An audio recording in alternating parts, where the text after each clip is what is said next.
Hey, what's going on, bike people of the internet? Let me introduce my latest project to you.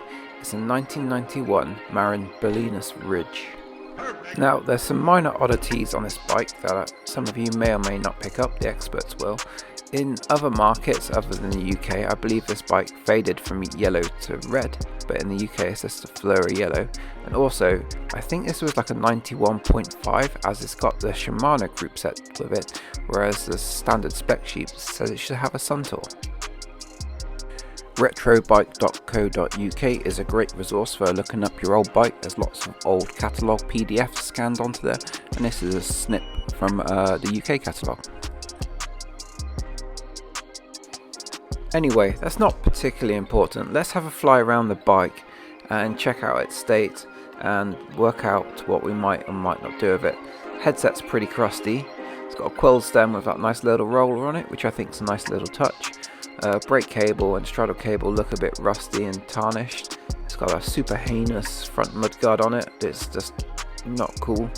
Group set is a Shimano 100 GS, so the basic Shimano sort of overcast resin on steel parts. It's still on the original rims, so it's got these Araya rims, the single wall rims on X-Age hubs, which I guess was a decent setup at the time. Spokes are pretty rusty though, but it's the original rims to the bike as far as I can tell. As far as I can tell, this bike has the original paint still. It's not been updated, so it must have been kept in a relatively dark place because this fluoro tends to fade really easy if left out in sun and exposure to UV light. And all the frame decals look to be in decent condition, so it's pretty good. You can see the little Araya logo on the rim there, which is pretty cool, I think.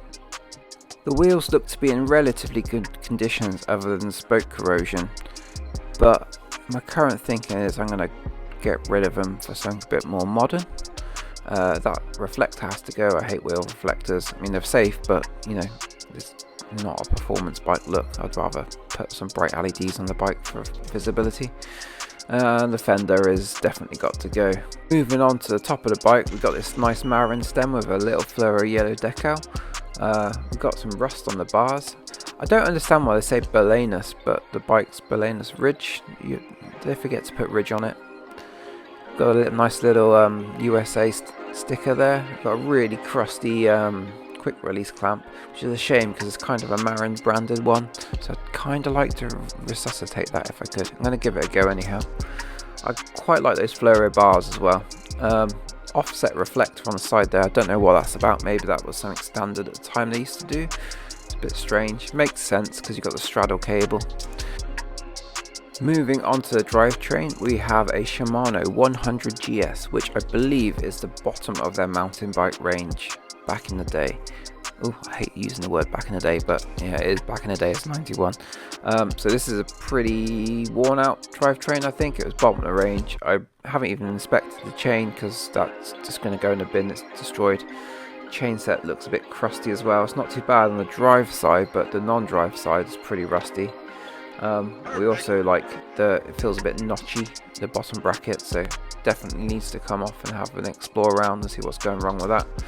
Again, 100 GS derailleur, and the band clamp's super crusty, so to be honest, I'm thinking the whole drivetrain is going to go in the bin. Moving on up the frame, yeah, I don't know what I'm doing here with my camera, just flying around giving you all sorts of weird angles. The decals, I'm going to have to be careful with them because they're sort of applied, they're not under lacquer or anything like the Cannondales have done in the past. They're sort of applied to the frame, but they haven't fallen off, so be careful with those, I think, and we try to retain those. Moving on to the cockpit now, let's have a look at that in detail. It's got these fluoro yellow bars, which I actually really like. They're not super narrow bars. I think I put a tape measure over them. They're like 600 wide, which is pretty decent. You can see the grips are split. We've got this 100 GS STI type shifters. Again, you got that Marin quill stem, which I'm sort of on the fence about. Band clamp there is a bit crusty, not super keen on that. And yeah, but I think it's all original again. So as far as I can tell, this bike has never been restored. I kind of like that little roller majig thing there. Semi keen on keeping that for the build. Not 100% sure at this time. Headset looks a bit crusty. yeah, in general, I'm just hating that fender. Just want to rip it off the bike right now. One of the main draws that made me buy this bike, and I paid £40 for it, was this paintwork. It's not faded. It's a little bit rough in areas, but generally it's in really good condition, so I'm hoping a little bit of a automotive polish will make this really pop. Again, that crusty seat post clamp is driving me around the bend. I really want to fix that now. It's got a really sort of naff seat pin design with the sort of clamp on steel section above it. Quite keen on getting rid of that. Actually quite keen on changing that to black to match the stem. I think that would look really good. It's a Tange chromoly butted tubes on this bike. I'm not sure which ones are, or if it's a front triangle or rear triangle, something along those lines. But yeah, it's not a super rubbish frame set, even though it's bottom of the range. We've got Marin stickers there, super crusty band clamps. Makes my skin crawl seeing that such bad condition. Biopace rings, remember those? It's like oval rings these days, but 90 degrees out of phase to make the pedaling harder. And I believe this is a steel chain set, and again they were quite crusty on it. Again, there's not much damage on the chainstays. There's a bit of chain suck damage, but overall it's looking pretty good condition. I'm hoping to save that protector there as well. No quick release at the rear. Again, let's have a fly around that 100 GS derailleur.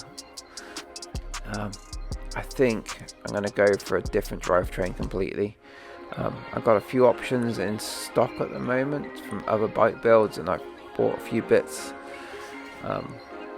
So yeah, like I say, I'm kind of keen to keep these Canties, but I'm also pragmatic about what I want to use this bike for. Is mostly commuting, so I'm quite keen. I might end up having V-brakes on it, just to make stop and power better, and availability and cost, because brand new Canties aren't cheap, and you can get a whole V-brake set for significantly less, even like Shimano Olivia ones, really good value for money.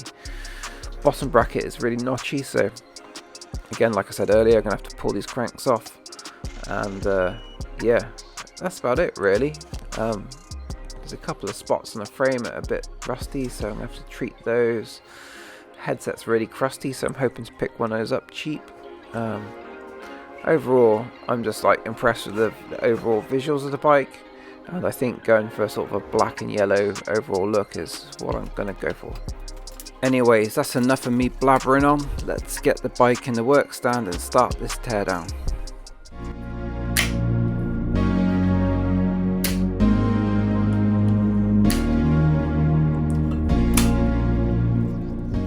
These 100 GS Shimano brake levers are kind of unusual. There's no slot to allow you to install or remove the brake cable, so you have to kind of poke around a bit to get the barrel out of the little capture device inside. There must be a better solution to how to remove the cables from these levers. The way I did it was pretty inelegant, so I'm assuming there's an instruction somewhere, but how to do it I don't know off the top of my head.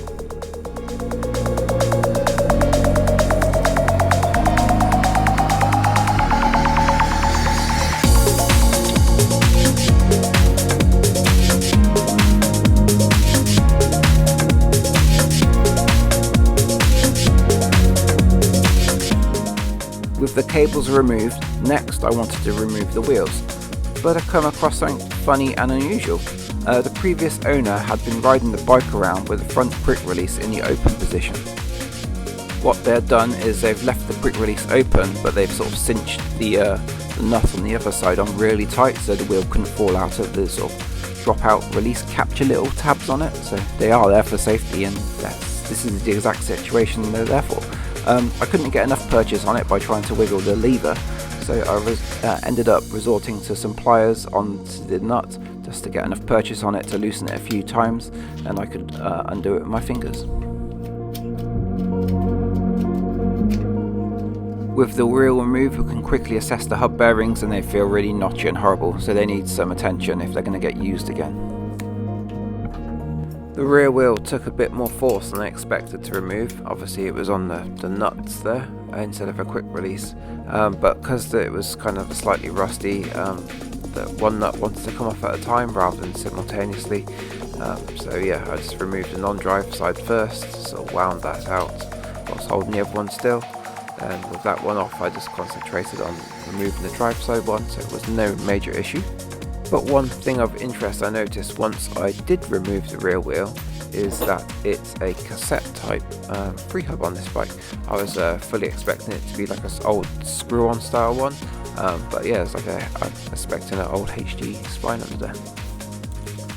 The pedals come off really easy, which was a nice surprise. I was expecting to fight these a little bit. I can't see myself ever reusing these, so these are going to go straight in the bin. Next we're going to move on to the drivetrain and pay attention to that. We start by removing the chain as always. Obviously it's trapped within the frame, so let's get this chain off. It's going straight in the bin. I don't want to even try to clean it, it's just disgusting and horrible. It's in the bin material. When removing this 100 GS rear derailleur, I noticed something a bit strange. It's not got the sort of usual bolt on it. You'd expect it to be there, but it's not there. There's like a nut on the other side, and it has like an integrated bolt in the actual derailleur, which is a bit unusual. It's a smaller diameter bolt, so it doesn't even engage on the frame threads. So yeah, super unusual. So yeah, I just got a socket on it and loosens it off and removed it that way. It's just an unusual system, an old system. I've never seen it like that before, but there we go. We've got threads that have never been used on this bike in the derailleur, which is kind of nice, I think.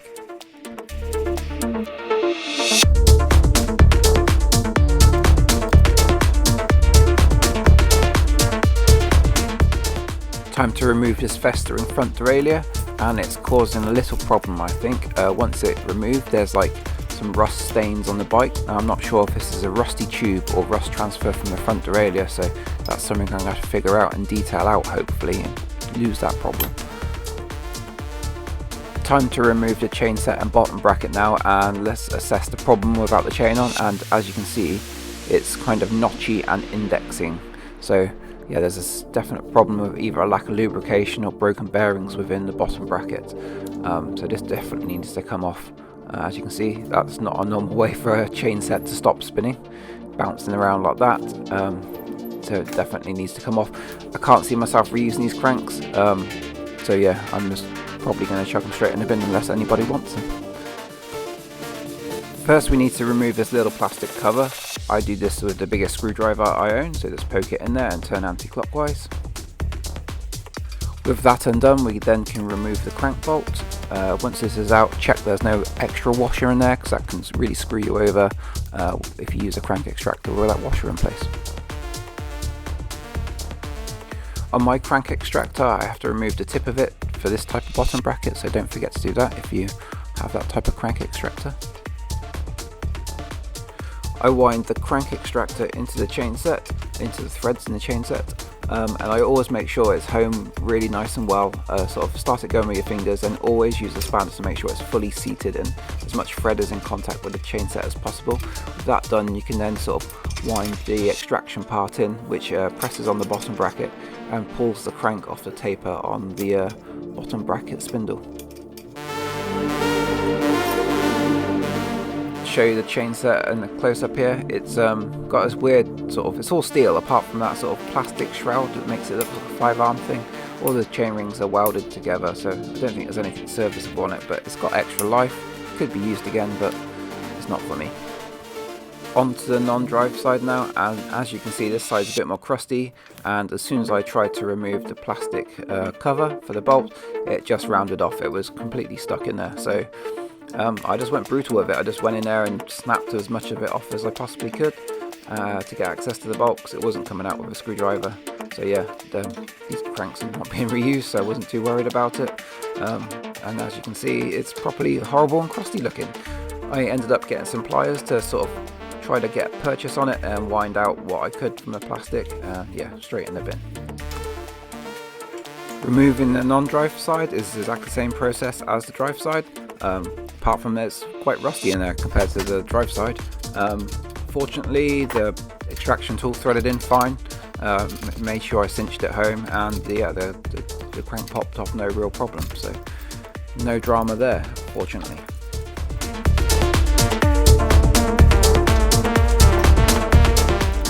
On to removing the bottom bracket next, and I don't have the correct tool to remove this ring properly, so I did it the really dodgy way that I don't recommend using a hammer and screwdriver. This is not an instruction how to do it.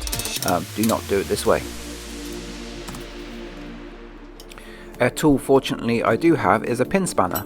It just goes in the holes there and then you can just turn it undone. And yeah, it's come out pretty easy from this side, to be fair. I was pretty surprised, so that was an actual win. And then we can check out the crust inside. So it's not awful, but it's also running very dry. I doubt this bottom bracket has ever been serviced. It's a Shimano branded one, so it's probably a base Shimano open ball bearing type, and as you can see, the bearings are pretty dry and crusty.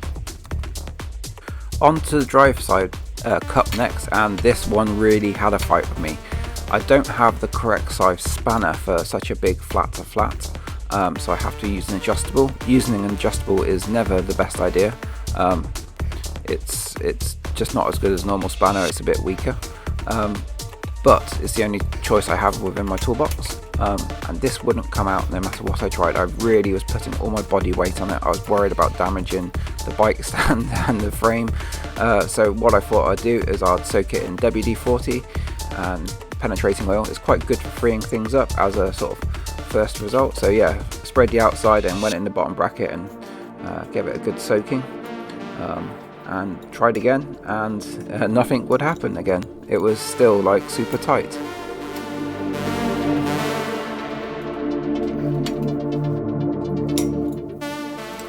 Next, I thought I might be able to shock the bottom bracket loose by using a mallet on the spanner. This is not advised. This is a really poor mechanics version of trying to get this out, but I was determined to get it out, and that didn't work. I was tapping away at it and thinking this is just nonsense.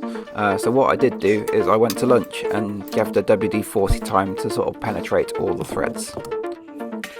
But before I made myself a sandwich, I thought I'd give the whole area another soaking in WD-40 just to make sure it's absolutely flooded and has every opportunity to penetrate all these stiff and stuck threads.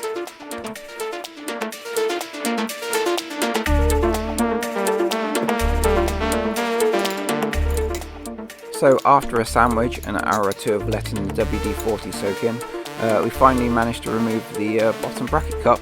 This is a recreation of me removing it. I didn't capture it on camera after like the 14th attempt of leaning on it and swearing a lot, but finally, yeah, it did come loose and we could remove the bottom bracket from the bike frame.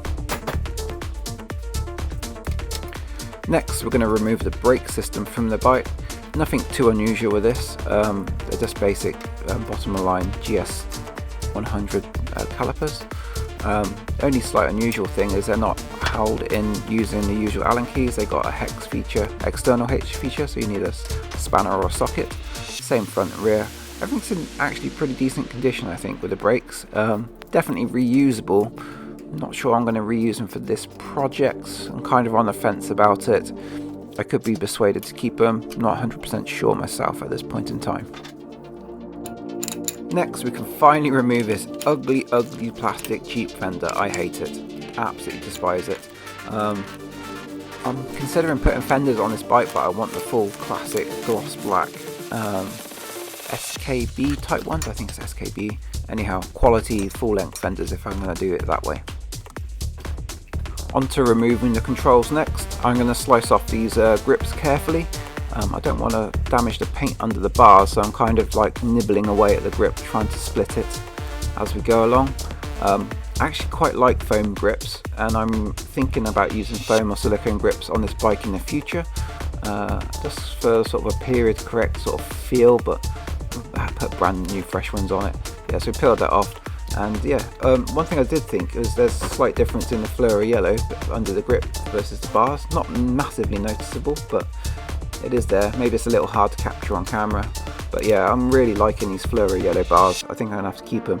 I'm pretty sure they're steel and they weigh a ton, but for this bike and its purposes, I think it's all about character rather than performance. One oddity I did think was there's no obvious bolt attaching this brake lever to the bar. Like, can you see it? Where it is hiding, it's hiding on. You have to press the lever in and get a screwdriver in there to get to the bolt. It's almost like it's almost like a road bike shifter in that respect. It's a bit of tarnishing and damage under there, but it shouldn't be too bad to cover up. And that's it removed. Onto the STI shifters next. This rusty one is going to come off, and the bars isn't too damaged underneath. So we're winning so far. Time to remove the bars next, and I just wanted to drop a magnet on there to confirm my suspicions that these bars are steel. They are. It means they're probably incredibly durable. They're just really heavy, they feel in the hand, so I'm going to put them on the scale at some point in time, weigh them before the build, just for comedy. Stem next, let's remove that. Fortunately it's not too bad. Sometimes the stem can get stuck in there with its quill type stems. The bolt's really tight, but it did come out fine in the end, no issues, so no problems there either.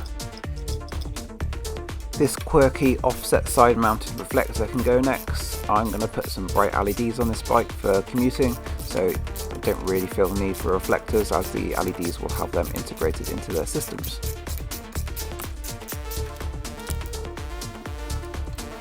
Time to remove the forks next, and surprisingly they feel pretty decent. There's no sort of notchiness to them, but I'm interested to see what conditions the bearings are inside. I 100% doubt they've ever been serviced, so just taking it apart slowly here, and let's have a look at what's inside. It's greasy and cruddy, but there's no corrosion, so I'm happy with the state they're in. We're down to the last few parts now, and it's time to remove the seat post. So I'm going to put the frame in the stand gently. I don't see myself reusing the seat or seat post, although they're original and it's nice to have original things. It's kind of a low value bike, so yeah, the quick release can go. I'm going to try to use some Evaporust or something like that on that and potentially save it. But then I'm going to be commuting, so maybe I want to put a bolt in it instead of a quick release. And the seat itself, whilst it's the seat post isn't stuck, it's kind of tight, but the seat's original and I just don't love it. I want comfort on my commuting bike, so I'm going to put something a bit more performance orientated on it. On to the final job, which is removing the headset. I don't actually have the proper tool for removing headsets. It's something I don't tend to do very often, but when I do, I use this titanium rod. I've had this titanium rod about 20 years, and I've removed a couple of headsets with it with no issues. Only headsets I don't tend to reuse, but yeah, this is the way I do it instead of buying the right tool. If you're going to do it yourself, buy the right tool. It's probably cheaper than a titanium rod.